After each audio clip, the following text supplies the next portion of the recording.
Sonic Unleashed is a rather ambitious game given the fact that it had the mission to re-establish the Sonic franchise's reputation after the damage Sonic 06 caused. To add to the game's story and make it feel like Sonic belongs to the world, there are tons of NPCs throughout the game similar to the humans in Sonic Adventure and Sonic 06, except that the ones in Unleashed are more cartoony and less weird. Sadly, most people that play the game don't talk to the NPCs or only talk with them once or twice when it's needed. Some of the interactions between these NPCs and Sonic can go from mildly amusing to just weird and confusing.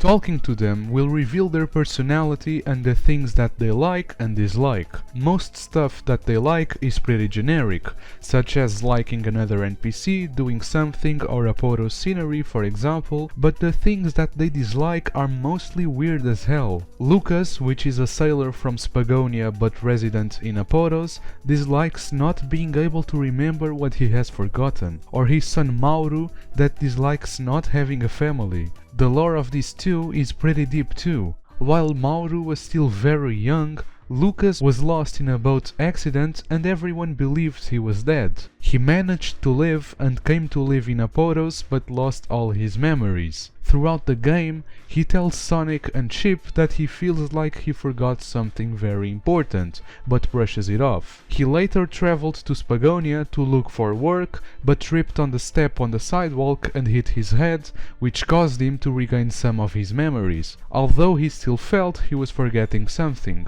Denise, a longtime friend of Lucas, found him in Spagonia and he was able to remember her, and she told him that Mauro was his son and that she raised him alone. He was shocked over the news and approached Mauro and apologized for taking him so long to get that memory back.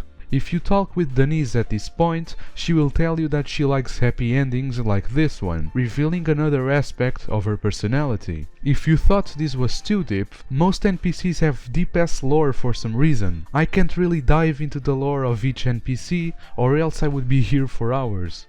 There are NPCs that are susceptible to exorcism. This apparently refers to the fact that some NPCs at night get weird as hell and either hate Sonic or are afraid of him, because of the Dark Gaia minions. You have to perform an exorcism on them and defeat the Dark Gaia minions and they'll be back to normal. Some of the shit they say during or after the exorcism is pretty fucking weird too. If you talk to specific NPCs, they will give you missions to complete that sometimes send you to unused layouts of some levels, although most missions are just kill X enemies or reach the goal in X minutes.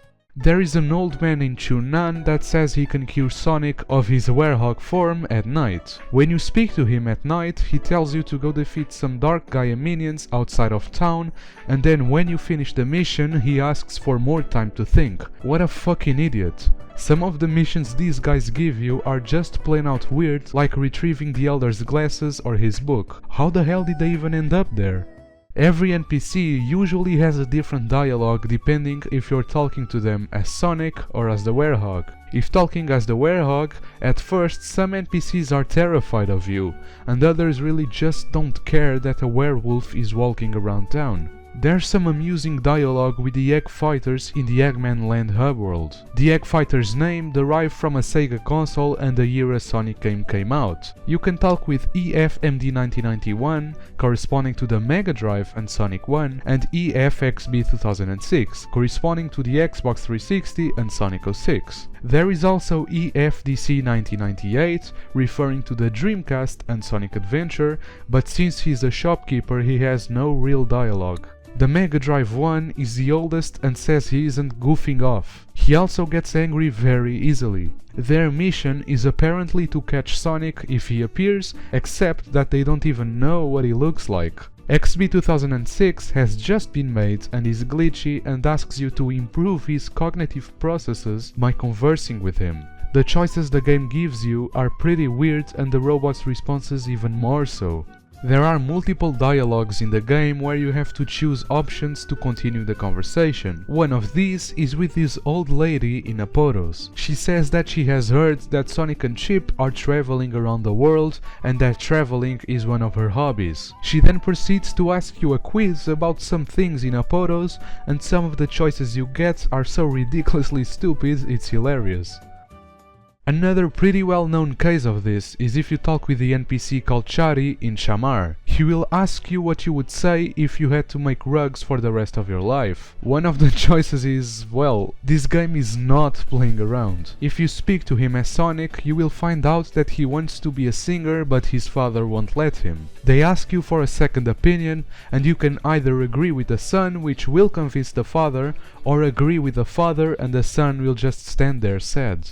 I find it particularly strange how fucking weird the NPCs in Shamar are. What would you say if your wife said, which is more important, work or me? Why do you want to know this?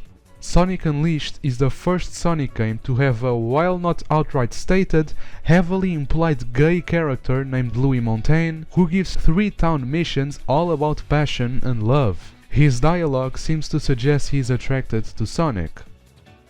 The NPC dialogues also act as a kind of side quest to the main story, with multiple side quests. Actually, one of the major side quests involves the guy who asked you if you'd want to shoot yourself if you made rugs, and Lil Kate and their journey to become professional singers. Both have sent in their demo tapes to Def Big, apparently a major producer, and now he has trouble deciding which of the two he'll help promote, as he's only got space for one show. Lil Kate has been a fan of Def Big her whole life, and now is her one chance. Shari has fled from the country of Shamar, and if he fails, he'll see no end to his father's rage, who wants him to become a rug maker like himself. Speaking to Def Big, he will ask you if you are ready to bust a rhyme. If you accept, he will start to freestyle and you get prompts to add a little spice on that hit too. Maybe it gives him some ideas on how to handle the situation.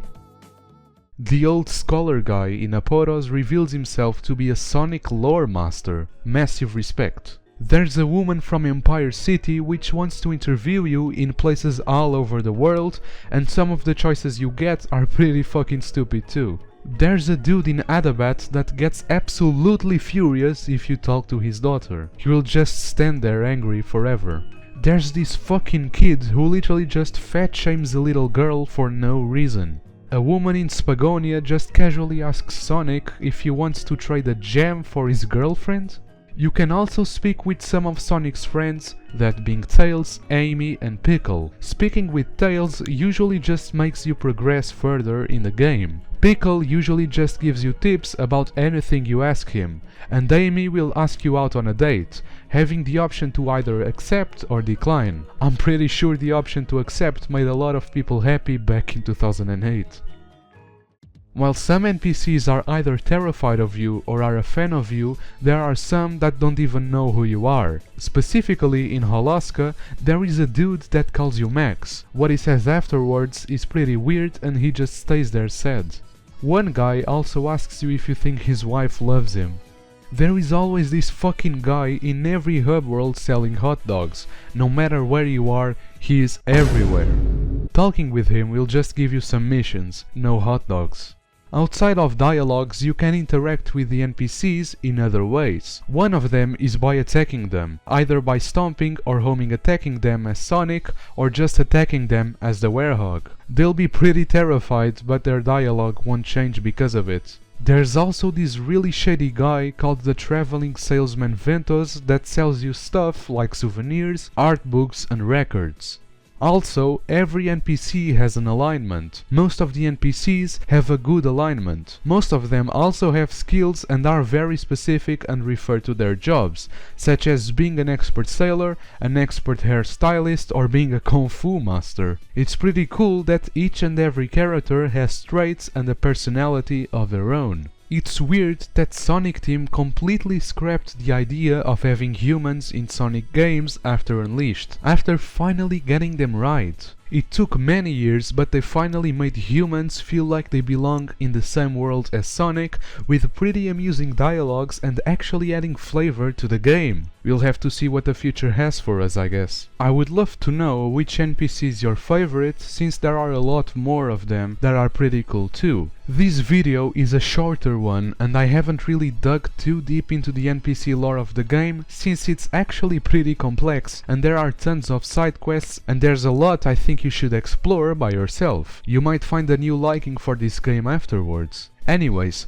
Thank you for watching and I'll see you next year.